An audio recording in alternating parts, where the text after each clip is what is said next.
پاکستان میں رزق کمانے کے لیے تعلیم زیادہ ضروری ہے یا ہنر؟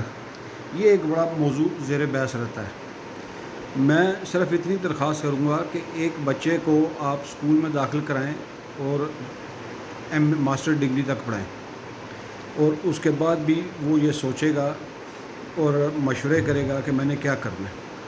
تعلیم حاصل کرنے والے بچوں میں سے 5 to 10% لوگ ایسے ہوتے ہیں جو اپنے ٹارگٹ پہ پہنچ پاتے ہیں۔ باقی 80-90% مسائل لوگوں کے یہ ہوتے ہیں کہ کیا کرنا ہے، کون سی جاب کرنی ہے، جو بھی جاب مل جائے وہ کرنی ہے۔ اور اگر آپ کو لکھنا پڑھنا آ جائے، تعلیم، لوگوں کو بات کرنے کے طریقے آ جائیں، تو ایک چھٹی جماعت والے بچے کو کسی بھی میکینیکل شعبے میں ڈال دیں، ہنر والے شعبے میں ڈال دیں، تو وہ 3 سال بعد جاب لوگوں کو دینا بھی شروع کر دے گا، گھر والوں کے لیے کمائی بھی کرنا شروع کر دے گا، اپنے سارے معاملات ٹھیک کر لے گا۔ پاکستان میں ٹیکنیکل ایجوکیشن حاصل کرنے والے بچے تعلیم حاصل کرنے والے بچوں کی نسبت زیادہ کامیاب ہیں۔